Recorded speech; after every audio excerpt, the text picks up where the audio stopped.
crunch, bring it back, single leg swing. Let me teach you how to wrestle. Okay, let me teach you how to wrestle. Okay, Naudi, welcome to Wrestling Mindset. Great having you. Happy to be here, Gene. Nice to meet you, man. Absolutely. Yeah, we spoke a little bit more off air, but so excited to have you on. A lot of information out. Kyle Dake, how great he is as a wrestler, and a lot of the maybe unconventional training things that he's done. And a lot of people then have come to be more familiar with you, with functional patterns. So we're real excited to have you and to just really pick your brain and get your expertise on just how we should be viewing fitness and movement in general. So thanks for being here. Yeah, absolutely. I think like the functional patterns as its own thing, it's almost like its own martial art in many regards. So it's kind of like, imagine that if you really want to get into the weeds of it, you're going to get the most out of it, but you could still get some benefit out of it, even if you just kind of do some of the introductory protocols. So I don't want to dissuade people from thinking they can't even, when I explain some of the things that I do, I don't want to dissuade people from thinking that they can't even just implement small aspects of what we do and it have a significant impact on their life. When it comes to Kyle Dake, he went all in. And this is the type of, anytime that I've worked with an athlete myself, they've always had to show that willingness to want to go all in and then do their research on their own. I think Kyle's one of the greatest wrestlers of all time. Yeah. Not just because he had all the physical like makeup, but I think because of the mental was one of the biggest things. He's willing to go to every length imaginable in order to achieve his goals in life, and I think that's probably the biggest driving factor of what's made him one of the GOATs. I just think that there was I know that there was some issues that were going on with his body that were preventing him from being able to really get to his truer potential. And so I think that for me personally, when I've worked with people, I like to work with people that go all in on this, because I think that the functional patterns, it's an emergent system, but then it's also there's technologies that will be associated to the company as well as we develop it. And once it comes out into the public, I think people will be pretty will probably be a bit surprised by what they're going to witness. But so it's a constantly emergent system, and so I'm always trying to stay on that cutting edge in terms of what biomechanical optimization is. And so I guess what I want to lead the viewers off with is just saying, like, when I tell people to get on the functional patterns plan, what I'm usually going to end up telling them to do is to get on the 10-week online course that I have, because that's it gives you the conceptual framework of what functional patterns is, and then from there you'll have a decent understanding of what we're about, and then you can determine how far you want to go with it. I guess that's the main thing that I'll say right off the bat, because there's a lot of things that I'm going to talk about right now that may sound discouraging to people, because a lot of times people can feel like they're getting discouraged, because I'm the kind of individual that likes to pull things away more than I try to add on. Because a lot of times people, when they train, they don't realize that adding more things on is actually much more detrimental than pulling things away, just because of this idea that I fall back on a lot in terms of trying to explain things to people of maladaptation. Like we hear a lot about how the body adapts, but we rarely ever hear about how the body maladapts to stimulus in the environment. And so for me, have you ever heard of this thing called a dietary elimination protocol? No. So just imagine, like, there's people, and I've been in this industry for almost 20 years, and I've worked with an assortment of different types of people with so many different types of problems, and I've had to help them, like, navigate these things. And so there's this thing called a dietary elimination protocol that people who have food allergies implement to try and help them figure out, like, digestive disorders, inflammatory disorders, and things like that. And so what they end up having to do to try and figure out what types of foods inflame them, they have to go through a dietary regimen that pretty much strips everything away, whether they start from a meat-based diet, whether they start from a vegetable-based diet. Sometimes people go from a fruitarian-based diet, and then they make their determinations on what foods they need to stay away from until they find the right foods that are going to work for them. I'm not big on dietary restrictive, I think that humans are omnivores. I won't really get too much into diets, but I'm just taking that concept and I'm applying it into the training realm, and which is very unusual, because most of the time when people come in to want to exercise, they'll come in with this idea that that they have to add on something else to what they're currently doing, that they're always adding. And for me, what I've oriented from since I was probably around like 25 years old is actually this subtraction with how I approach training. I've just realized that at some point it's like everything that I would do, I would maladapt to in some way. Like my body wouldn't adapt to it. It would essentially just imagine that if you have like you have and feel free to stop me here, Gene, if you feel like if I'm losing you at any point, because I go all over the place because my life is kind of all over the place in many regards. No, do it. Run with it. Yeah, when you're in the weeds of this, it's like you're I almost probably will appear to be autistic. I wouldn't be surprised if I was on the spectrum to some degree or the other. So anyway, what was I on about just right now?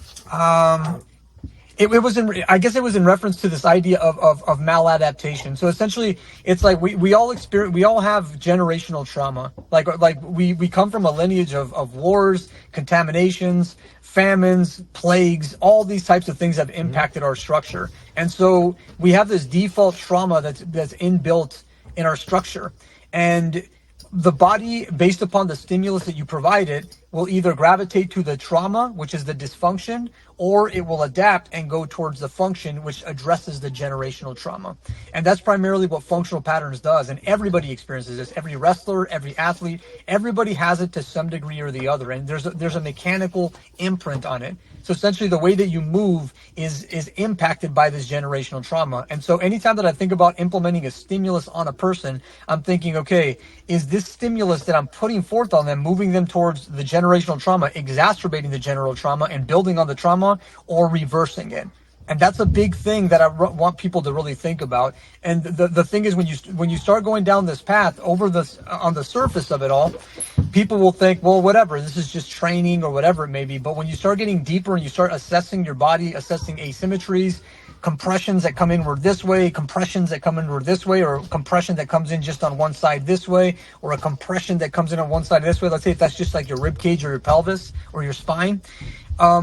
Once you start seeing those things, you begin to realize, there's not much. If you want to get into the depths of this, there's not really much that you can actually do to fix your problem other than very specific things. And so for me, I'm as much as I'm looking at somebody who takes a holistic approach in training, I'm actually the kind of guy that engages in lots of reductionism. So I'm actually a reductionist in training, which goes completely counter to what most people would assume with me, because I'm an integrationist. That's how people see it, that functional patterns is about integration. But it is about that. At some point, you have to put the whole thing together. When I worked with Kyle, I had to help him modify the way that he moved in open space, specifically in wrestling, to help him actually get to make him better in open space and to help him with his transitions when he would wrestle. So I had to do wrestling specific things, which have to do a lot with the integrative aspects of like, hey, this is where your head's supposed to be in relation to your hip or your sacrum.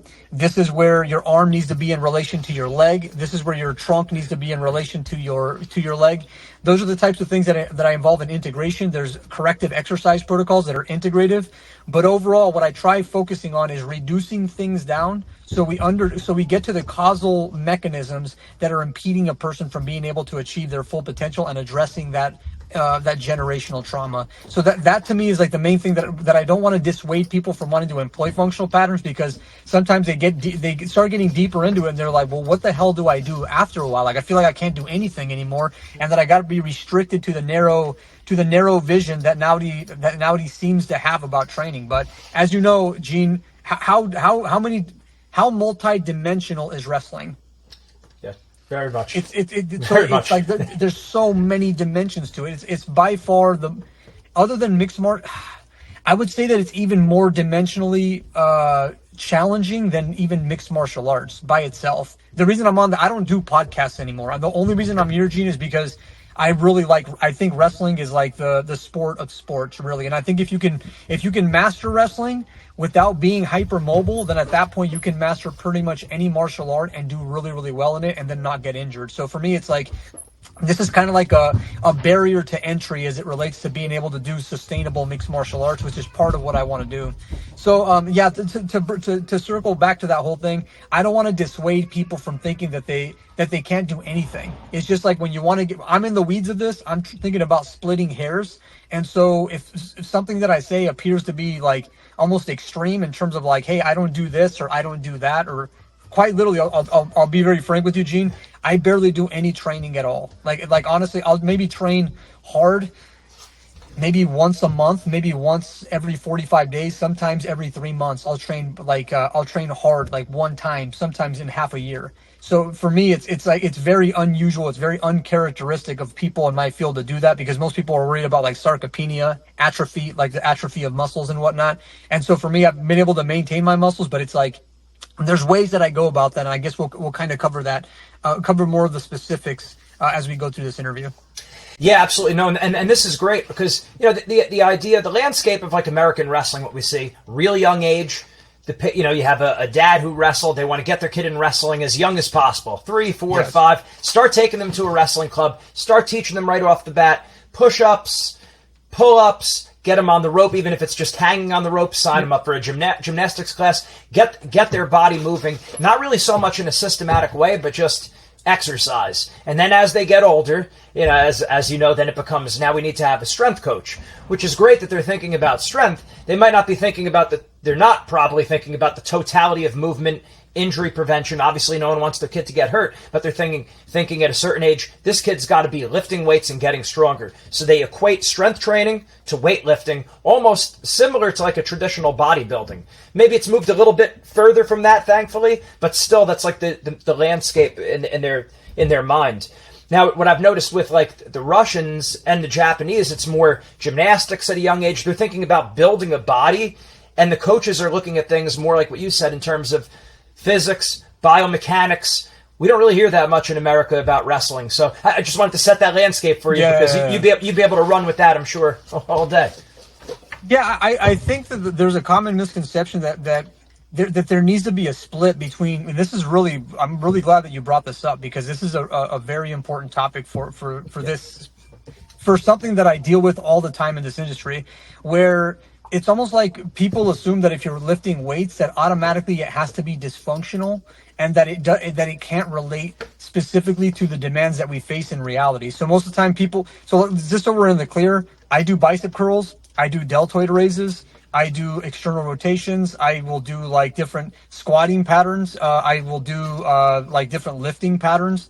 Mm-hmm. Functional patterns as weightlifting is just, it's like, the problem is that the way people lift weights is not challenging the generational trauma. To go back to that same thing again, it's like it's not challenging it. And so I think the way that Russians do it does not lead to a lot of longevity. I don't think that doing gymnastics, I think dabbling in it is okay for a given period of time. I think it's good to do that probably when you're younger. And I think most of the stuff that coaches are going to recommend for kids, even if they're push-ups or whatever, maybe that may be fine. But when you start trying to be great, when you're trying to approach like greatness in it, then that's when you have to start filtering out the stuff that's not so good. And we have like a lot of kid athletes these days that are doing functional patterns full on, that are seeing tremendous results that are with it. But the main thing that I want people to gather is that functional patterns is weightlifting. Like we lift weights, we move dumbbells, we swing kettlebells. When you grab a pulley and you pull it this way, that's lifting a weight that's going that way. So you're lifting a weight, you know, like conceptually. And then there's this idea that there's a separation where like you're in one camp, you have people that are weightlifting, and then on the other camp, you're doing functional training. It's one or the other. And like gymnastics falls along the functional training. You'll do yoga, that falls along the functional training. You'll do like a lot of reactive stuff, and it falls under functional training. And then you do the weightlifting for force production. You've probably heard that term a lot from weightlifters. They'll always talk about force production. But really, let's say, for example, if I had you do a deadlift, Gene, and I had you do a deadlift with only the bar. Let's say you're only doing it with 45 pounds, and then you did that for repetitions. Would you get any stronger in that lift, or would you really strengthen your body in any way, shape, or form? I mean, you're moving. It'd be better than not doing anything, but in terms of like having a significant muscular Adaptation? Probably not. Yeah, so that's what I would that's what I would assume. You're going to get something out of it. It's probably going to incorporate more aspects of mobility to some degree, but you're not going to develop strength. So when you think about that question, really, what is it that builds strength? It's the introduction of load into a movement. So at that point, if you start packing on the plates, then if you do a deadlift, you're going to be apt to get. I'm not a big advocate of deadlifts, as you probably already know. There's some lifts that I will say that are just a no-go. I say most exercise in general I'm open to, despite having a reputation of being somewhat of a fear monger in my space.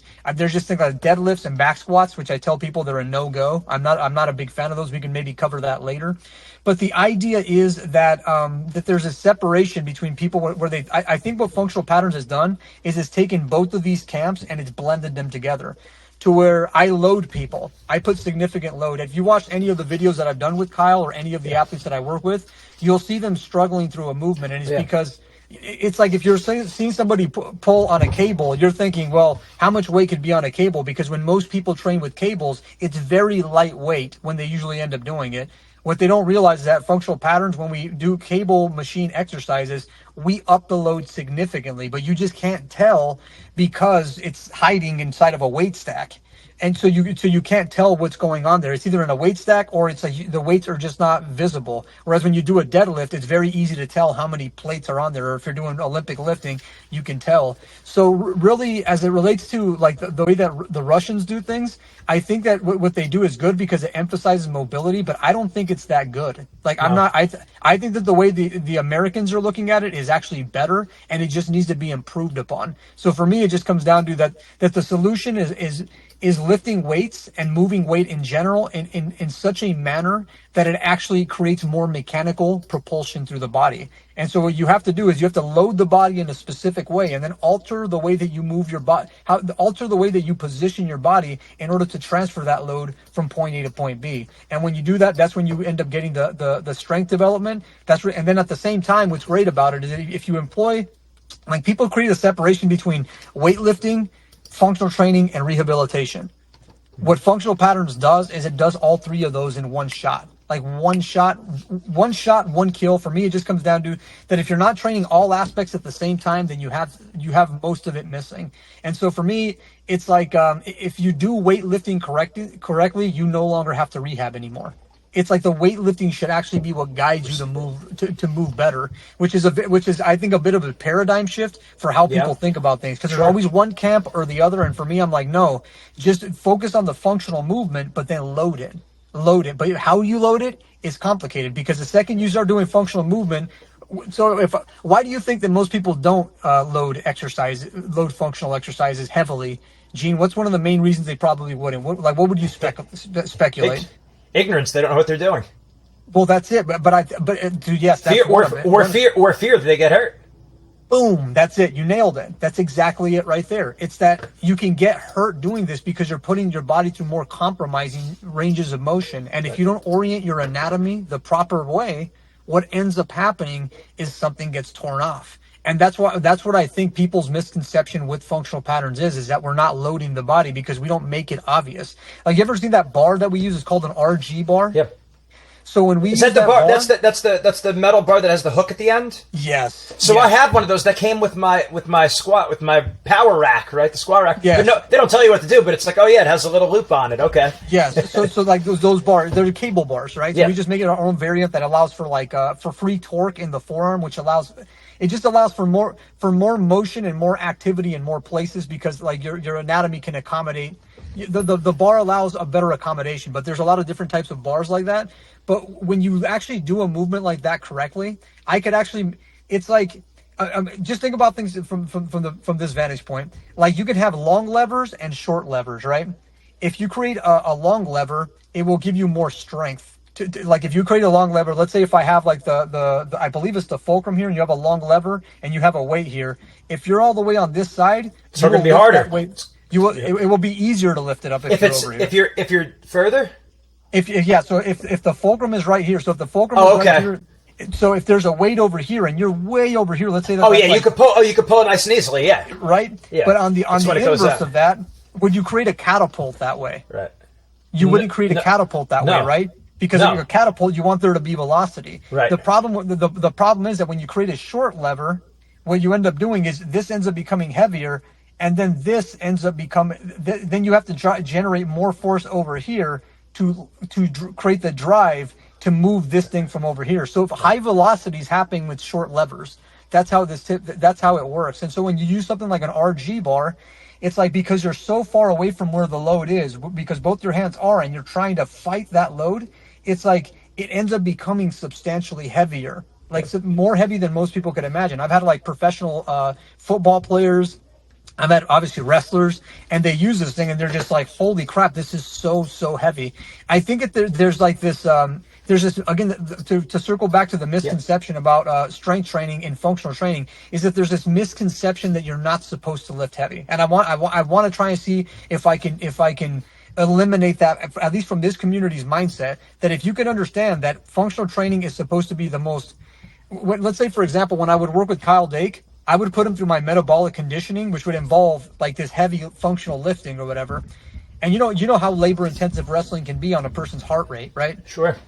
Well, we would average probably around 5 to 10 beats per minute faster doing our work than the work that he would be doing in wrestling when he would be going max. And he would test it, and he's like, yeah, this increases my heart rate way more. And it's mainly because I'm forcing these short levers to happen, mainly because I'm loading the body. Really, the most intense type of workout that you should have, the most physically loaded type of workout that you should have, should be functional. It's just, the question is, if you're going to go down that path, how do you approach that without hurting yourself? And that's what I think has driven a lot of fear in people in my industry, where they're like, this appears to be dangerous. And it can be if you don't have the right fundamentals. And so what I've been focusing on is trying to establish these right fundamentals so people can load functional training heavily. And then at that point, when they transfer it to the actual the sport that they're trying to apply things into, that it actually has transferability. So let's say I'll give you, you ever see like those movement like mobilities that people, those mobilizations that people do like on Instagram and whatnot? You'll see it all the time. I'm sure. Like those types of exercises are absent of load. They take your joints to a range of motion, but they're absent of load. So you have to realize that when you're wrestling in space, for example, if you're wrestling and you're moving in space, those mobilizations don't have direct transferability to what actually happens on the wrestling mat. So like just think about that. Like if you're moving, let's say if you were going to run, right? Let's say that these are the legs and you're running and you're going to do this motion here, right?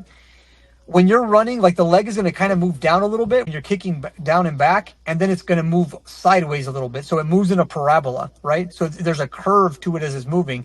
There's multiple dimensions. If you look at it this way, the hips tend to waddle and they tend to rotate this way. As the legs kick, you're going to see a rotation that happens in the hips as your legs kick. Your spine's going to get rotation. There's so many vectors of movement. There's so many directions of movement that are being loaded, where muscles are firing to move something, all while this is happening. Whereas if you see something, do something like yoga, or if you do some type of stretching, all those vectors become disengaged. They're no longer active while you're in motion. So if I just do that, that's not loading anything. But if I move in space and I'm driving myself to create propulsion, kind of like how I'm demonstrating here, it changes everything. And so a big part of what I try and focus on again is making sure that the strength that you're developing in the training realm is actually directly applicable to what's happening in the environment. Transfer of training. I remember hearing Dr. Michael Yassis talk about that years ago. It doesn't matter how much you could bench or squat or all that stuff, and that's even putting aside that it could be hurting you, right? But but that it has to transfer onto the wrestling mat. Otherwise, what are you doing if you're trying to be the best wrestler? Yeah. So have you ever heard of this thing that's called the SAID principle? I think so. You'd have to refresh me. The specific adaptation to impose demands, right? Set, so it essentially just pretty much means you're going to adapt to whatever it is that you whatever do most. stimulus you put. Yeah. But there's also but there's also a how did I have the specific Okay, so I think I call it the SMED principle, the specific maladaptation to impose demands. So people don't talk a lot about that in training, the SMED principle. And so for me, so let's say if you do a deadlift, for example, that's only accounting for moving something up and down. the amount of horizontal force that's created, you create a little bit of horizontal, you create some horizontal force for a given period of time at the beginning portion of the deadlift when you're doing the hinge and you're coming up. There's a little bit of like horizontal stabilize? force that you create. Well, yeah, the thing is, you're always stabilizing. Yeah. So it's kind of like if you talk about joint stability, like this gets pretty deep, but just think about that. Joint stability happens globally. Like, let's say, for example, people will do exercises to try and stabilize a knee joint, not realizing that if their spine is twisted the wrong direction in a given period, that is essentially going to be impossible to create the right kind of knee stability. So it's kind of like when you do a deadlift, yes, you're stabilizing yourself in space. Here's an example. So my coach, John X, his name is John X Alves. He has a fantastic way of explaining this. It's like the physics of a car driving. Like I want you to think about this. Here's an analogy I'm going to use to describe how I view movement. And John X he described this perfectly. He's a Muay Thai coach. He's out of San Diego. He's one of my first mentors when it came to like understanding striking. Because for me, like I said, striking is something that I started with, and then wrestling is something I got into later on down the line. But he uses this analogy talking about, like, let's say you're driving a car and you're driving it at 10 miles per hour or 5 miles per hour. You'll be able to steer that thing, no problem, not have to worry about flipping the car. There's no real dangers involved unless you're going to crash into something. But if you're in a parking lot, like a giant, let's say a 3 square mile parking lot, and you're driving it at 10 miles an hour, there's very few things that you're going to be able to do to damage that car, to flip it over or whatever. But if you start getting into 50, 60, 70, 100 mile an hour velocities, 150 mile velocities, can you steer the wheel as with the same level of confidence as if you were driving at around 10 miles per hour or 5 miles per hour? Obviously not, because you're going to flip the car. So for me, what I think about trying to prepare the body for are high velocities, high speeds to account for the reaction. To mimic what's going to happen. Yeah. And so quite literally, this is how biology itself evolved. This is how animals themselves evolved, is through high velocities. So when you think about doing something like a deadlift, it's a low velocity movement, and the vectors that are involved, it doesn't necessarily mean that an exercise has to be high velocity while you're doing it in order to create the stabilization components of it. But the physics that are involved in high velocity motions have to be accounted for when you do the exercise itself. And when people do deadlifts or something, or back squats, they're not accounting for those high velocity motions, because I think you could possibly train them, but just based upon the positioning, the angles and like the leverage that you get over the bar, you're not going to actually end up training for those high velocities. And so with that in mind, when you do something like a deadlift, you are training stability in a low velocity. However, is wrestling a high velocity or low velocity sport? It's extremely high velocity. It's as high velocity as it gets. Unbelievable velocities. The guys at the very cream of the crop. It's unbelievable how their joints don't explode. It's beyond belief. And so I think that when you think about something, to go to that whole, because you talked about that whole idea of like doing a deadlift and it causes instability. The problem with it is that it's not creating stability at high velocities, at high speeds. And the way that you account for high speed stability is by like learning how the whole body is supposed to work with each other, accounting for all the vectors of motion that are taking place in the body. And so actually I guess I'll talk about it. It'll only be available at Functional Patterns facilities, but I have this thing called a vector trainer that specifically accounts for these for these dynamics, for these problems. And so you guys, I'll eventually show what it is online, but we're not quite there yet. But I'll show what it is online. Give me 1 second. Sure. I just have to. I gotta just grab a phone charger. Yeah, I thought I had more charge on this than what I did. That happens to me all the time. Yeah, sorry, man. Yeah. Our brains are thinking about more important things than the charge of our phone. Right, exactly, bro. Exactly. I hear you.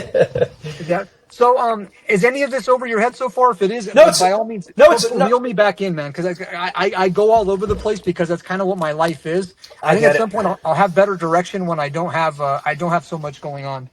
No, I hear you. No, and it's good. We could always do it again too. No, it's just good being able to even just conceptualize this, like how a kid can get started, how a kid should view movement, how a parent should view movement, how a coach should view movement and exercise at its most basic level. Like what are the I don't know. I know there's hey Gene, it stopped recording at a certain point. It wound up stopping recording, and then it just started recording again. Did you do that? I'm not sure if something happened. No, I didn't touch anything. Okay, well, it's recording again. It's showing What? like it's a new track again. Just an FYI. All right. Yeah, I don't know. I mean, this is a new platform for me. They could edit all the stuff out, my team. But yeah, this Riverside is new for me. I still have my clock 29, 24, 29, 25, 26. Okay. So it looks like we're still going. Okay, yeah.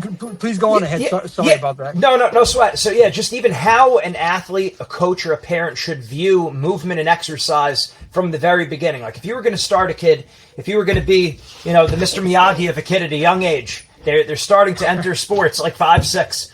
What do you have them do? Even if they don't necessarily know what it is and why they're doing it, how do you start introducing it to them? Okay, so when you say that, does that mean that I myself am micromanaging the process, or if I'm in the? So it's kind of like there's like both. Okay, Both. So if I'm the guy that's micromanaging the process, then I'm going to try and do whatever I can to understand where this individual's what their generational trauma is, because those things manifest immediately. So each kid is different. Each kid is different trauma. We all have different trauma. Like it's genetic. So, Okay. so essentially, it's like there's I think it's Lamarck and Darwin. There was competing like viewpoints on how evolution happened or whatever. And Lamarck, I think it was Lamarck was he talked about how like cells adapt to the environment and they pass on like information based upon the traumas that they face. And so for me, this became very, very obvious that even with kids, with young kids, that they adopt the same imbalances that their parents pass on to them genetically. I had one student that he was like in his mid 30s, and he had his son. And then he showed me his son's knee valgus, and the kid had a knee, like where the knees bow in or buckle in, and he had almost the identical knee structure to him, and he was only 3 years old or something like that, or 4 years old. So there was, it's like most people think that imbalances are caked on from the environment, or that the environment is what brings on, like sitting is what causes the imbalance. But no, people are born with the imbalance. So right off the bat, for me, what I would be looking at is saying, because not everybody develops correctly. I think that like there's also this there's this misconception of what people think is balance. They think like if I have good posture, I'm pinning my shoulder blades back and down. That's what most people think it is. But really, when you fully address posture, Gene, think about it like this. You remember what Bo Jackson looked like, right? Yep. Looked like a superhero, right? Yeah, right. I believe that once we solve for this problem, that you're going to have way more people. Like the majority of the population, its basic presets should look like that of a Bo Jackson, like of an elite level athlete. So when you fix posture actually in its application like properly, what you end up doing is you end up looking like Bo Jackson. So for me, when I look at a body, if I'm micromanaging the process, I'm thinking, okay, what's impeding this individual from looking like Bo Jackson? Having a bigger jaw, a thicker neck, a thicker set of shoulders, having the right kind of pressure around their trunk, having the right pelvic structure. So most people assume that, like, if you look at I'm sorry if I'm going all over the place, but these concepts need to be understood because they're very important. I think not just for wrestlers, but people in general. So we get on a better path towards figuring out what's actually wrong with us. Because I believe that so much of what's wrong with our psychology and what's wrong with our physicality stems from this lack of development that we have collectively as a species. There's this development that just disappeared at a certain point, and for me, like, discussing this is incredibly important. But again, the idea is that when I'm trying to train somebody, I'm trying to think about how do I take their bones and reshape them so that they could look like the bones of what a human was supposed to look like. So if I'm micromanaging the process, it's way different than what I would say. So giving general guidelines is very different than if I have my eyes looking at something, trying to change things or whatever. It's a very different thing. So, but for me, the main thing that I would look at is, okay, does this kid have a natural scoliosis? Are they already exhibiting scoliosis? Does one knee tend to rotate out more than the other? I would get to work on trying to fix that, and I would try getting to work on trying to fix it in a way that transfers to a sprint. Sprinting is what I find to be the most fundamental function that you can actually get good at, and it has transferability to pretty much every sport that's out there. If you can get great at sprinting, I think that you can be good at pretty much any sport. It doesn't matter what it is. I think gymnastics might be the only one. So let me put it this way. Do sprinters tend to have really short legs or generally kind of longer legs? Even runners in general, like professionals. I would think longer. They do. So on that front, it's like sprinters probably wouldn't be as great at gymnastics because guys who are gymnasts oftentimes will have shorter legs, longer arms. Yes, exactly, exactly. Longer torso, shorter legs, longer arms, or even probably more like a wrestler. arms. Probably more like a wrestler. Kind of. And so that's the whole. That was one of the problems with Kyle Dake is he has for a wrestler he kind of has long legs. And so I had to account for this when I trained him to say, okay, how are we going to compensate with this? How are you going to use your legs? How are you going to move your legs in space to make it be more accommodating to you? Because Kyle runs really fast. I don't know if you've ever seen him sprint, but the guy gets going, dude. That guy's got jets on him. He's so fast, like ridiculously fast. I remember when he was over at they did some obstacle courses at Camp Pendleton the first time that I went to a camp with them with the national team. And I remember just hearing like a few guys just saying like how well how he pretty much blew everybody out of the water when it came to the obstacle course because he's just so fast. He's really, really fast. His ability to create mechanical force through a sprint is huge. And so the reason that I go back to a sprint is because this is essentially kind of what morphed our body to look the way that it did, was walking and running on the savannah. And so for me, if I was going to work with an athlete, with like a younger athlete or any athlete in general, I apply this to everybody at the end of the day. I'm thinking about how do I optimize this person's body to have as close to a perfect sprint as possible and have perfect symmetries from one side to the other. That would be the idea. What the perfect is still being figured out. Those variables are still being figured out. The time is now to take your mindset to the next level with Wrestling Mindset. Make sure you go to our website, wrestlingmindset.com, and sign up for your free trial session today. Don't wait any longer. You want the mental edge right now. When you sign up for the free trial session, you're also going to get a copy of our free ebook, Building the Predator Mindset. This book has helped thousands of people build confidence, relax under pressure, get motivated, and build mental toughness in wrestling, school, and life. Make sure you sign up for your free trial session today. But that would be my objective. So pretty much when you think about, well, how do you do this? It's just following the functional patterns protocol. Like what I cover on the 10-week online course, what I cover in the functional training system. These are things that I already cover in these programs to kind of get people acquainted with this type of thinking, if that makes sense. Yeah. No, and then once you have that foundation, would you say, like, how much should the athletes be sprinting each week? Should they be doing like 10-yard bursts? Okay, yeah. So hold on. So no, don't just start sprinting. This is the hilarious thing, Gene, because this is oftentimes a misconception that people will have is they'll say Naudi's all about sprinting, so therefore the athletes should sprint more.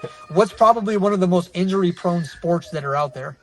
Yeah, I would assume sprinting because they pull hamstrings and all this. And so the dilemma is it's kind of like the reason that people gravitate away from doing sprints many times is because they're so injury prone, which is why they gravitate away from like really caring about that function and they go to something.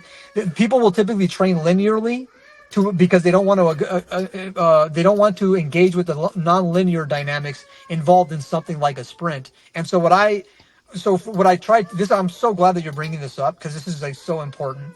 The idea is to improve the mechanics of the sprint, but not necessarily to sprint.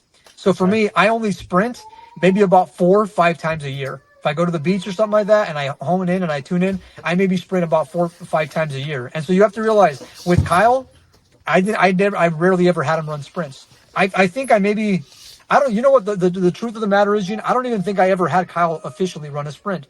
We focused on the correction of his sprinting mechanics. I would have him do a gait analysis. The only time I would have him run a sprint is when I would assess his gait. It was a tester. It was a tester, not a builder. Exactly, bro. Okay. Exactly. But eventually you want it to be the builder. But the idea, so my whole thing is that, like, imagine that you have the body. It's like, imagine the body's like, this is symmetry, but the body is twisted in one direction like this.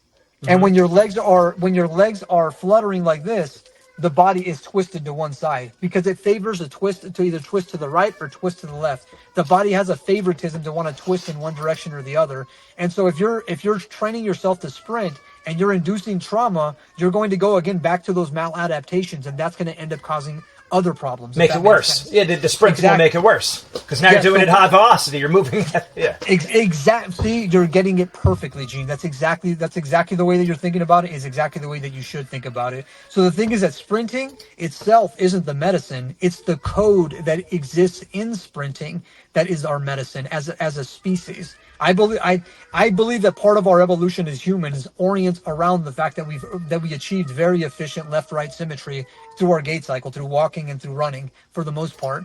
And so for me, it just comes down to that, where it's once you get into it's like there's exercises that I do that are like a contralateral step press that I do with cables. There's exercises that I do with kettlebells that simulate like things that you would do in running, that kind of like make that correct aspects of your running if you just focus on them. But that said, this is still an ongoing body of research that I've been engaging in, because truthfully, I still don't understand fully how the gait cycle does. Nobody does, which is why most biomechanists that are out there completely avoid it. The extent of what they'll talk about is maybe how the hips turn or how the feet move to some degree. But prior to like 5-10 years ago, I didn't really see anybody doing any research in terms of spinal dynamics, in terms of hip dynamics, in terms of rib dynamics, in terms of how those things coincide with arm and leg motions. I haven't seen really anybody going into this. So quite literally, if a person wants to get into the depths of this, it's gonna have to be like a life commitment if they want to do it. But that said, I've had this work for Kyle Dake. He was a guy that committed to it, and he became he came from being injured, hypermobile, because his joints were he was so unstable with his body. So he came from having massive amounts of instability, which caused joint issues, which prevented him from being able to wrestle more. And then which ends up, if he can't hit his reps, he can't really get better as a wrestler. So he came from being injured, contemplating retirement, and to then winning 4 world titles, and then winning a bunch of other medals after that as well. So the investment that you put into trying to understand this, the reward on the backside is bigger than anything you could possibly imagine if you implement the protocols right. I've been working with another guy named Johnny Eblen, MMA fighter, unknown. He's been a multiple-time world champion in Bellator and PFL. We're looking towards eventually moving over to the UFC and then capturing a belt over there. We're going to slowly progress that there. So the thing is, like, I would suggest this. Like, ideal, I would say if a person has kids, put a muscular anatomy book in front of their face and be like, look at the pictures, look at the muscles. You see these muscles here? You see that the pec muscle? You see the direction that the fibers go? You see that? The kid will be like, yes, okay, I see that. You see where the lats are? Get them to become a little bit more of a nerd about anatomy. And if they start getting better with that, and then they start doing, let's say you get them on the 10-week online course and they start doing some of the exercises there, and then have them lift weights. Like on mine, like if I'm moving outside of what I would do. I'm moving outside of me micromanaging it and more into like the practical elements if somebody's a parent trying to get to, or a coach who doesn't have nearly your specialization. You have to realize, Gene, I've been in the weeds of this. Like I said, I've put in a good, conservatively 50 to 60,000 hours of intense work to develop what I've learned in my life. Because you've seen the types of people that it works with people with cerebral palsy. It works with people with Parkinson's disease. It gets them to move better. So I've put in a significant amount of time. So right now what I want to do is try and see if I can give like a realistic blueprint on what somebody could do to actually to implement the right things for their student or their son or whatever. And so what I would say is get them comfortable with understanding anatomy. I would say whoever the coach is or the parent is, you get comfortable with anatomy. Pull an anatomy book out and just understand what the major muscle groups are. Understand where the hamstrings are. Understand where the quads are. Understand where the obliques are. Understand where the intercostals are. The transverse abdominis. I'm just saying these so people can kind of take notes on these muscles. Right. Know where the diaphragm is. Know where the transverse abdominis is. Know where your glutes are. Know how to separate what each one of the glutes are. Like if you can get a kid, a young person into understanding the anatomical aspects of the body and get them to conceptualize that at a young age. And then while they're doing that, get them on the 10-week online course and do the training on the 10-week online course and then move them into the functional training system and get them on those two courses and then tell them lift weights. Lift weights, like do lift weights the way that you're going to lift weights. They don't have to do functional patterns full on the way that it is, because based upon how it's like the second you lift weights, The reason that I don't teach most of this stuff online is because people can screw up lifting weights. The second you train for high velocities, it increases the likelihood for danger if there's not training involved in it. Does that make sense or no? Yeah, sure. So the idea is, what I would say is, get them on the basic aspects of the program, or 10-week online course, functional training system, and get an anatomy book in their hand. Like get them a basic anatomy book, and then move them on into another book called Anatomy Trains, or get the Anatomy Trains anatomical charts where it shows how the muscles integrate with each other. And if you can just get those charts and have a kid just look at them, I believe that all this, like, dude, can you intrinsically understand when somebody's attractive or unattractive, Gene? Yes. You can immediately tell. Our brains are already programmed through sexual selection, and then never mind that through like understanding like physical makeup, we're already programmed to know what beauty is or what strength looks like. So at that point, if you just plant that seed in a young individual, I believe that that's going to sprout, and you're going to get these genetic. You're going to see what they're going to understand what this thing is, become sensitive to it, and then understand the difference between maladaptation to adaptation.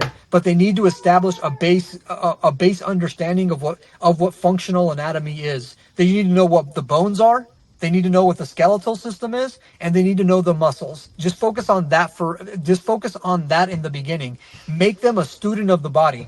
And when you do that, you'll have a high level of success. I had Kyle. Kyle was struggling, man. When I brought him in, people assumed that Kyle was just like, oh, I've had so many people that say, man, you could have had Kyle Dake do anything, and he would have gotten better doing anything. Well, he did everything. He was doing everything. He was being guided by people that were PhDs in the field of exercise, and he couldn't do anything. I'll tell you, Gene, I couldn't have the guy swing a kettlebell without him burning out his lower back.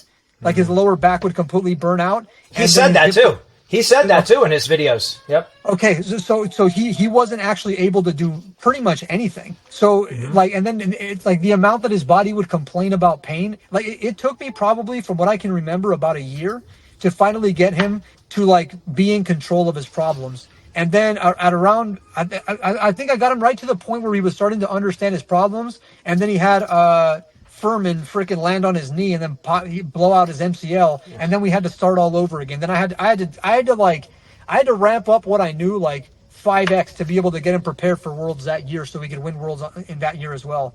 And so it's like to go back to it, it's like if you become a student of the game, you can become somebody who's in a spot where you're stuck and you can't accomplish something, to doing something that's great, like really, really great. If you become a student of the body, become a scientific nerd. That's the main thing that I would say. I'm kind of like, I'm a nerd that didn't have I have probably a slight, like above average IQ. I have an above average IQ, but I always wanted to be a nerd. I always envied the nerds because they were so smart, and I always wanted to be smart. And what I would suggest for anybody that's out there, if you're a coach yourself, be more of a nerd. Understand your anatomy. Just look at pictures.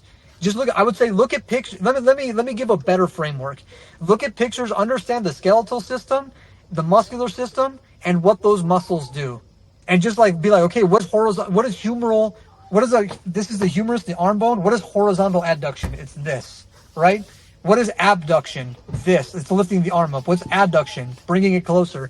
If you can just understand those things, it's like it doesn't require a lot of time. I just say look at them for 15, 20 minutes a day. It will change your life. It will change the way that you think about your body and the way that you move. And then at that point you can pass down that information. So what I would say is, maybe for whoever's the dad or the coach, start from the top and just look at anatomy.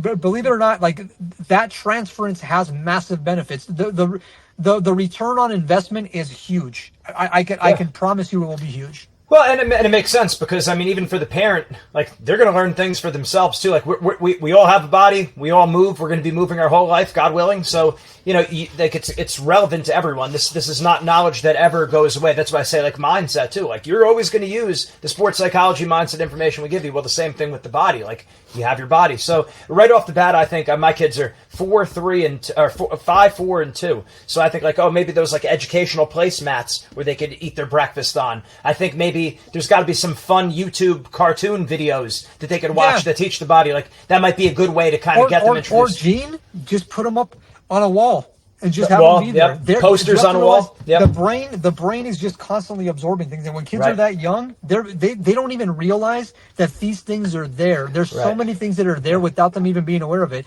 Just put it into the environment. Don't even have them study it. Just be like, hey, look at this real quick, and they're like, I don't really care. Show it to them again. Familiarity, right?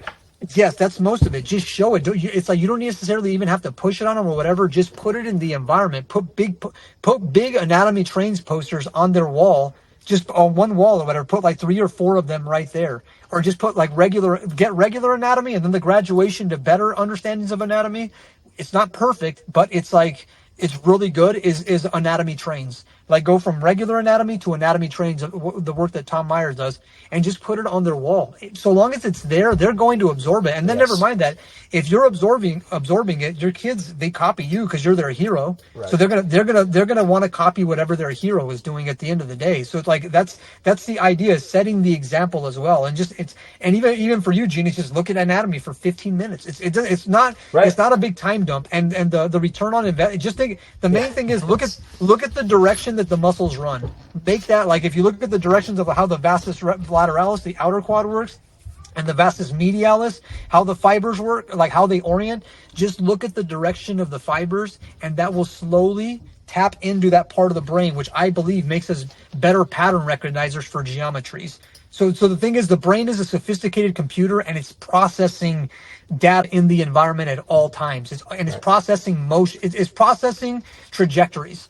That's what it's processing. And so if you can just implant that by itself, if I could say it's one, it would be those things. Understand skeletal and muscular anatomy, get some anatomy posters, get those things going, understand what the muscles actually do, understand what their functions are, and then get the 10-week online course, and then get the functional training system. And if you get all those together, you have a really, really good foundation to work off of into the future. And then the thing is, as we develop more technologies in functional patterns, as people get exposed to the vector trainers and whatnot, you'll see how I'm creating an entire ecosystem that's going to set it up to when people walk in, they'll be like, oh my God, this all makes so much sense now. It's just, my body of work still probably won't be done for another like 10, 15 years. But I've kind of had this vision of it since I was probably like 25 years old. I knew that I wasn't going to like fully develop what I needed to develop probably for about 30 years. So for me, I'm like playing the long game.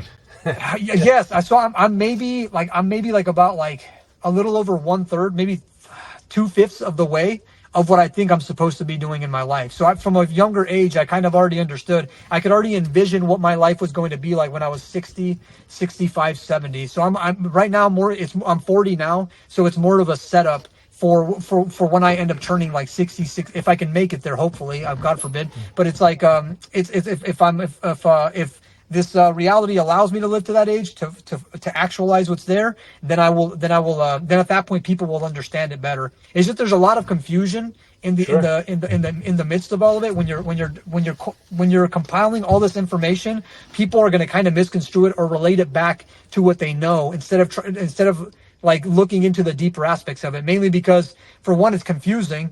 And number two, people just don't have the time most of the time to actually just be able to look at it. And then the attention span probably isn't that great either. So those would actually be, I think that formula, I just thought of it off the top of my head. I think that formula of like going from the anatomy to understand, like from the anatomy on a theoretical basis to then applying it on a functional basis. Some basic kinesiology. Yeah, pretty much, man. Basic kinesiology. It doesn't. You have to realize, Gene, I don't have any college degrees or anything like that. I never took a single anatomy course when for the short time that I was in college or when I was in high school. I never took anything on anatomy or anything like that. I learned most of this stuff on my own. And you know what? There's one more thing I'll say. It's like what you learn in terms of the anatomy. Try visualizing that while you watch film and while you watch athletes move in space. That's another. Like try thinking about. What is the rectus abdominis doing here? What are your abs doing here? What are the obliques doing here? From what point are they firing? Like let's say if you have like a muscle, like you have the origin and its insertion over here. A muscle can pull to one direction or the other direction. So they can pull in both directions, right? So like if I do a bicep curl, the odds are the fibers are going to be pulling up towards the shoulder, right? But if I do a pull-up, like an underarm pull-up, the odds are the bicep is going to be pulled towards the humerus here instead of it pulling up this way. So it can go in both. So it's just like having those little like visual illustrations when you're watching sports. You'll be like, huh, how does that, like if I'm throwing a ball forward, you can rest assured knowing that fibers are on the front side of your body are pulling down if you're throwing a ball forward, right? If you're throwing a ball behind you, then fibers are pulling down on the back side. So those are I'm just trying to give you like this basic things that you can think about that help.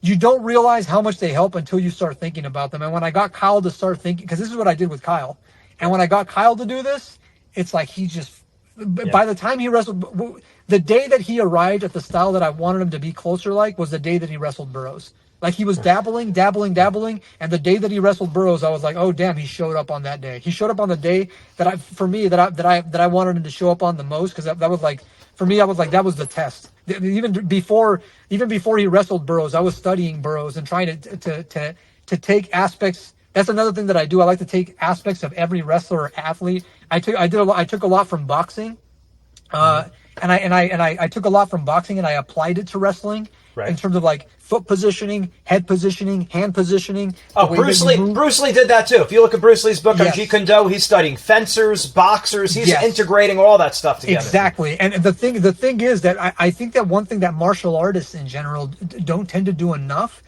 they don't, like they look at jiu-jitsu and wrestling as separate from one another. They look at striking and wrestling as separate from one another. And this is one thing that I've dealt with so many times with every coach that I've ever dealt with. They try separating things, but I'm like thinking, okay, if I let's say what's it called? If I do a throw, if I go like this and I have an underhook, because I'm not the most I don't know all the terms. Yeah, if I do a throw by, that's similar to throwing an overhand right in boxing. So if I go like this, like if I'm going to throw somebody and then get to the other side, like of a person's body, that's similar. That's almost the same exact mechanics as throwing an overhand right.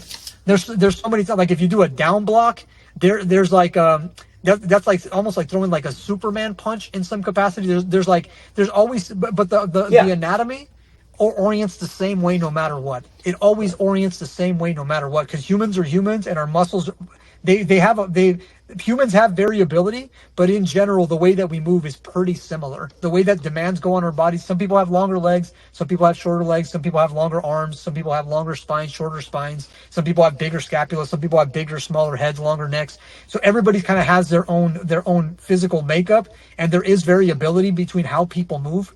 But in general, you'll find that everybody, for the most part, deals with demands similarly. And so for me, when it comes to the martial arts, it's like it looks the way that it does. Like you never see a roundhouse kick in martial arts. I don't even know what a roundhouse kick or not is like. So if you never look at a roundhouse kick that looks like vastly different, right? It all kind of looks the same, right? It almost looks. Right. It's some people have better technique than others, but in general, the basics of them are pretty much the same for the most part. Sure. The body is the body. Movement is movement. So you are able to take from these different disciplines. And I think that also helps kind of like get you outside of the box, too. Sometimes we get so, what's right in front of us. We're not thinking about movement as a whole like that and what we could take from other places, other disciplines. Yeah, it just, and that was one thing. I faced a lot of criticism, even like not just from my industry, but I remember when I was working with Kyle, because I'd have him on the wrestling mats and I'd be like, no, you need to position yourself like this or like this. And like Kyle would tell me that there's a lot of people going like, why the hell's Naudi telling you how to wrestle? This doesn't even make, like he's never wrestled before. What the hell is he talking about? Really what I was trying to do is take what I knew from because I had already been doing striking. I had already been studying like football. I had already been studying other sports. And I'm like, how do I get the dynamics of what I learned in those sports to pop up in wrestling? Because I know there's transferability. It's human dynamics. I mean, biomechanics are biomechanics. I mean, you could if someone understands that, they could tell you how to, and joint angles are joint angles. Like it's this. Yes. Like you can't be so like tunnel vision where it's like, but it's not wrestling. It's this is the body. This is how the body moves. 100%. So someone who has an understanding of that could give you tips on how to move in wrestling, even if they've never wrestled. Yeah, absolutely. It was just, I think people are starting to warm up to the idea. I think because of the work that Kyle's done, and like I think he's kind of like he's broken that open. I think, Yeah. and so I think he's going to set off a new trend, I believe, in wrestling, because I'm having more like really high level guys reach out. It's just like they still. I think this will probably help them if they watch this interview or whatever. Yeah. They'll understand more, because I don't just take anybody on. I don't just work with, and even functional patterns practitioners don't just take anybody on, because really when we take people on, we want them to do their homework. That's the biggest part of all of it. Like, it's kind of like you don't. It's like you can't learn functional patterns and have somebody hold your hand while you're doing it. Like, at some point, like through the whole process, at some point you have to wrestle. Like, the coaches can give you so much information, but you have to think while you're wrestling as well. And so we tell people to do the same thing. It's just like the complication has been in the past that when I've worked with athletes is that they want you to kind of hold their hand through the whole process, but you can't. At some point, they have to sit there and be the masters of their own domain. And I just think, yeah, go ahead. No. I was just thinking as you're talking. You're absolutely right, because a lot of times wrestlers, they're so used to it, especially nowadays. Like when we were younger, we used to play outside. We used to figure out stuff on our own. We set the rules for the game. Not like that anymore. It's all play dates. It's all you have practice this time. The coach dictates this. Now you go here. The coach dictates that, and there's not as much thinking for yourself and be a student of this and understand why. Yeah, we're in the same boat. Hold up, it kicked out for a second. Wait, hold on. It was like, Gene, and then we left there. Yeah, go ahead, you're good. We'll edit it out. Yeah, sorry. You're good. My phone just glitched out. So no, what you're saying is so spot on, Gene, is that people need to learn to develop a leadership mindset. And if there's one thing I think this world lacks more than anything in modern times, is leadership. And I think that functional patterns as a methodology opens up the opportunity to do that, because nowadays, based upon how the world is, I don't want to get overly pessimistic about how the world is, but things are a little bit crazy around the world. You can't just leave kids outside playing anymore. You know what I mean? It's like, so for me, the way that I see it, you can't just do things the way that we used to do them 25 years ago. Right. So with that in mind, it's like, I think that functional patterns is a great opportunity for somebody to learn to think for themselves and be like, okay, well, what does this muscle do here? Well, what happens if I move my body this way and then I do this? It's a great opportunity to adopt personal responsibility and to really, really learn how to think critically. Like, that's the whole thing. Like, that term critical thinking is said a lot, but in most instances, people don't really know what that means. And I think functional patterns, when I run courses, or I have my practitioners run courses for me, that's literally what we teach in an applied setting. Because it's one thing to just say, hey, look, question the media, or question what historians say, or question this. That's not what I mean by thinking critically. I mean, it's a part of it, don't get me wrong. But I think that the most critical aspect of it is like, hey, look, you've been faced with a whole slew of different problems in your life. Now, what do you do? What are the protocols and what are the structural procedures you're going to employ to get yourself out of this hole? That's what critical thinking is. How do I problem solve? That's critical thinking. And the fundamentals of what functional patterns teaches, I think, is better than any other methodology that's out there, because it's inclusive of everything. I study the Jack Kruse protocols. I've gone down that whole process of understanding Jack Kruse's work, as well as many other people's type of work, because there's a stopping point. At some point, you do have to understand how the microbiome works. You have to understand what to take, what kind of supplements, what kind of foods you need to take if you want to actually solve certain types of problems in certain situations. So you have to be able to spread out your knowledge as much as possible. And I believe that what functional patterns does is it gives a person a good set of foundations to know where they can and can't go, and what's actually going to lead to them actually being able to solve their problems or not. Because I think if there's one thing that we struggle with in modern times, is that there's just so many people in modern times that have access to so many different types of information. Now they can't, like, what do you look through now? There's just so many people to listen to. How do you determine what's good and what's bad? And which is part of the reason that if you look at my page, I always post results of people getting better through my methodology. You'll just see, like, if you go down my Instagram page, or if you go down our functional patterns page, it's just result after result after result. So people can understand that, hey, look, I'm not just some guy trying to peddle another methodology or another thing just to take money. it's like, yes, we make money. Yes, it's a company. Yes, it's a for-profit. That's just how it is. That makes sense. Right. And like to anybody who thinks logically. Yeah. But the idea is that it's like if you invest time into this and you invest your money into this, you're going to probably yield. You have a very high probability of it yielding an outcome for you. If it can work for somebody who's got Parkinson's disease, who's at stage 5, who's 87 years old, and they're able to get out of a wheelchair when the doctors and physical therapists are like, you're done. Or if you're a person that's dealing with neuropathy and you had a botched surgery. We just had a gal recently who dealt with the botched surgery, and she got worse, I believe, after the surgery. She did physical therapy, and then the doctors pretty much said, look, whatever the physical therapist can do will be the extent of what you'll be able to do for the rest of your life, which is pretty much walking on crutches, barely being able to move. And then sure enough, she does functional patterns for 6 months instead of going down the physical therapy intervention, and then she's running on a treadmill. So it's like, so the idea is you get to that place by thinking critically. And our best clients, the people that get the best results, are the ones that say, you know what, I'm going to pick myself up from my own damn bootstraps, and I'm going to do the work to figure this out because I have a formula. It's one thing to tell a person to pick themselves up from their own bootstraps if they don't have a formula. But I believe that functional patterns provides that formula. It's just you have to do the work. You have to have the work ethic. And I think in many instances, you have to be desperate enough to want to do it altogether. So like when Kyle came to me, he was desperate at that point. He's like, I don't know what the hell to do. I need to reapproach everything. And he turned out to be the perfect student for that I needed it for that time. And it worked out great. He got great results. Johnny Eblin's another guy who came in. He came in desperate because he was contemplating retirement because he was just injured all the time. He wasn't sure. He wasn't sure if he was going to be able to have like a really, really prolonged career. And here recently, he wound up. I was talking to him the other day because he's in camp right now. He's about to defend his title, I think for the 3rd time or 4th time or something like that.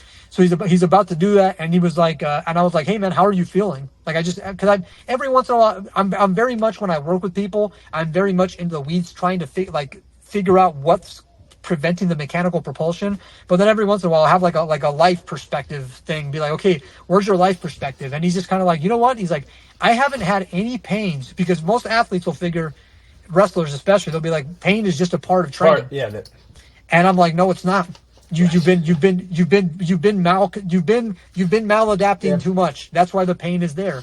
And so I was like, how are you feeling? He's like, bro, this is the best. He's like 33, I think, 32, 33 now. And he's been in the game for a while, and he wrestled, and he has so many injuries. Like he's had so many surgeries as well. So he's been in very dire straits in his career as well.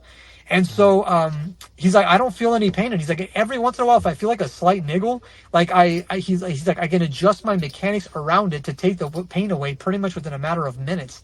And he doesn't have to do any rehab protocols. We're not even telling, he doesn't have to do anything like with stretching. He doesn't have to even do myofascial release. He doesn't have to do anything. He can literally just sit there and tune into his body and then get out of pain. Most of the time, he's able to do that, which is unbelievable when you think about how demanding MMA is. And so what he's telling me, he's like, the way I'm thinking about it right now, he's like, I barely get punched because, I've taught him how to move his head better. I've taught him how to get out of, what I do is I put people in very uncomfortable positions, whether it's in life, whether it's in fighting, whether it's in wrestling. And I'm like, I want you to be, there's places that people avoid whenever they're involved in life. And what I do is I'm like, you know what? I'm going to put you outside of your comfort zone, exactly where most fighters don't want to be, exactly where most wrestlers don't want to be. And I'm going to force you to be in there. You're going to get mad at me. You're not going to like me during that time. But when you get on the other side and you see all these results, you're going to appreciate it. And so anyway, I've done that with him.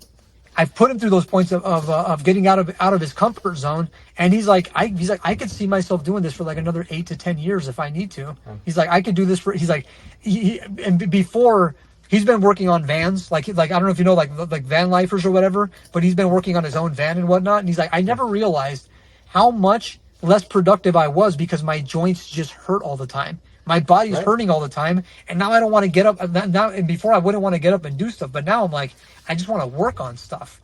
Like I want to just get up and do stuff. And what sparked all of it was just having a sincere interest in like, let me figure out this space suit. I'm in space. Here's my space suit. Let me figure out what the heck, how this thing corresponds to it and what corresponds to the environment. And when you account for that, it changes everything. Thanks, man. It literally changes everything. And when you like it, let me put it this way, Gene. If you could run 30 miles per hour, how much do you think that would change your life right now? I mean, you'd probably, well, because what else would come with that running with 30 miles an hour? That's what it is. It's not just the running 30 miles an hour like, oh, I'm going to catch my kids faster when they run down the road. It's what does that mean you're also capable of doing now? If you're running 30 miles an hour, you're going to be winning a world championship in track and field or whatever. So you're going to be a gold medalist. But the idea is I try getting people around those types of thoughts to think really optimistically about what's possible. And I think there's some scientists that suggest that we haven't found enough mechanical leverage to get to our top speed, that I believe that they say there's some some biomechanists that say we could get up to like 40 miles an hour in terms of our running capacity. Wow. I don't see it as an impossibility. And you know what? My perspective is, I think we should be able to live to 200, 250 years old, maybe longer. And if I fall short of that because I tried, so be it. But it's like they're still going to, let me put it this way. If I fall short of being able to get to 250 and I make it to 125, 150, I mean, that's a substantially better life. So for me, I always just think about like aim for the stars, be realistic about how you implement interventions in your life to aim for the stars, aim high. That's always what I see. And it's like, I think that oftentimes as we get older, we kind of like, it's like our bodies break down and we're like, oh, we lose our ambition to want to do more in life. And I think that's one thing that I think is really important to do, to always keep that optimism, to always have a mindset that's always striving for more, to always look for more. But while that is happening, while you're looking for more, you should also have realistic procedures in place that enable you to execute on the goals that you're trying to accomplish. And that's the part that I think many times people fail with, is the execution strategies that are involved in self betterment. It makes sense. It's mind and body. Like they have to be aiming high. Yes. The one quote that pops into my head while you were speaking, I don't know if it was Walt Disney who ever said, "I shall achieve immortality or die trying." Right? But the point is aiming high. You want to make sure you're feeling good mentally and emotionally, and of course, if you're moving better, you're going to want to do more. Like you were saying about that client who now he's surprised how much he could get done. Well, if your body doesn't hurt, you're feeling better, you're doing more, and then it has that positive feedback loop, as opposed to the exact opposite that people are in. They don't feel that great, they move less, they move inefficiently, they don't want to move, now they're moving worse, they're feeling worse about themselves, the downward spiral. So we want to get to that upward spiral rather than that downward spiral. Yes, sir. Ben, yes, sir. Awesome, Naudi. Great there's stuff. There's one more thing I want to say, because this is really important for listeners that are out there. People talk about neurological training in such a way where they say that the brain is the initiator to what goes on in the environment. What they don't realize is that the brain evolved as a responding mechanism to the environment. So what I mean by that is if it got really, let's say that the temperature got to 40 degrees inside of your room at that point, Gene, you'd probably go walk somewhere and go throw on a coat. Your brain would sense that and say, oh, I need to go throw on a coat, or I need to go turn on the heating in order to be able to like not be cold right now. So essentially the brain is there as a responding mechanism to the body. So essentially when you enhance the body, the brain follows that. It doesn't, and people have it confused. And don't get me wrong, it's both, because essentially the way that you program the brain has an impact on the body. But I think that also what people need to take into consideration is how the body also impacts the brain. And when you do both of them together, oh my God, you have a great formula. Because you need to have, like, the whole idea, your whole idea of wrestler's mindset, there's a mindset one needs to have as it relates to probably problem solving. Because I'm imagining problem solving has to be a big part of what the wrestling mindset is, right?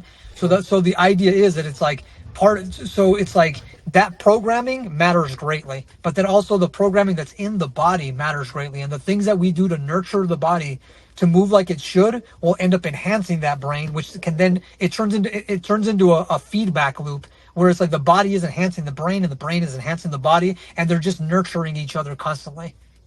Yeah, no, makes a ton of sense. Naudi, awesome. Really appreciate it. And I know we're just scratching the surface with this. I know. So, I apologize. I apologize awesome. If I'm all over the place, man. It's just like literally, it's like there's so much to extract. I'm studying so many things at the same time, from geopolitics. I study everything. I try studying everything just because I'm interested in everything. It seems like I'm interested in everything that I'm interested in, and so sometimes I can be a bit scatterbrained. So I apologize to the listeners if what I was saying appeared to be like a bit incoherent. They're used to it with me. Because I'm the same way. I'm studying a whole bunch of different things. I see it all playing. I'm finding, this parallels this over there. So I get it. And it's like everything, like, okay, being hair splitting. Like, okay, if you had an accountant, you'd want them hair splitting with your money, or a financial planner. If you had a lawyer, you'd want them hair splitting with the law. Yes. So when you talk to me about mindset, I'm going to split hairs about mindset. You're going to split hairs about the body. Why wouldn't we? It just makes sense, right? So yeah, absolutely, I get it. Where do we send people? Get more information from me to get the 10-week course, and anything else you want to send me? I would just say go to www.functionalpatterns.com. That's where we have our resources. If you're wondering about the effectiveness of our training methodology, I always say to check out our Instagram pages. You can check out I would just say go to the Functional Patterns Instagram page. Go to that page and then just look at the results that are there. And I think what people need more than anything now is encouragement, to know that if they put time into something, that something's going to come out of it. And I feel very, very strongly that if you put time into functional patterns, you're going to get something out of it. And I just want to make sure that encouragement is there. So I would say go to the website if you want to get on our 10-week online course. There's a 10-week online course, a functional training system, or if you got the coin to do it and you got the time to do it, hire a functional patterns practitioner as well, because we have facilities all over the place. Find a practitioner, find a facility that you can train out of, because I think that no matter what level, whether you want to split hairs with functional patterns or whether you just want to kind of use it to help you kind of like manage your body a little bit, I think you're going to find a significant amount of benefit that comes with employing the practice. So check out functionalpatterns.com and Instagram, and you'll in our Instagram functional patterns, and you'll get all the information you need from there. Awesome, Naudi. And anything you ever think of that you want us to throw inside the show notes of the video, even if it's a year from now, just let me know. We'll throw the link inside there. But you're always welcome back on, your wealth of information. And I know this is really going to get the wheels turning for our viewers. It's getting the wheels turning for me. Yeah. So, if there's questions too, man, if people have questions or whatever, and we need to answer them, I think that oftentimes that's the way that it can work. I've had series with other people that ran other podcasts. But it's just like, it's like what I like about wrestling is that there's like a functional aspect to it. So it's like we can always bring it back to wrestling if need be. There's always things that are there, man. So I'm always happy to come back on. I'm always looking for a good place to come back to engage with subject matter. And I mean, for me, man, I guess this is like off the record or whatever, but for me, it's more like I'm not trying to be famous. And I think that wrestling, you're dealing with the cream of the crop in terms of like studs, which is why there's so much success in people. Like per capita, I'd have to imagine that wrestlers have some of the highest levels of success in life in general over most people. So I think on that front, it's like there's always going to be a cream, and I think that wrestling is probably going to remain fringe for a long time, which I'm okay with, which I like. I like it. Yeah. I think it's great.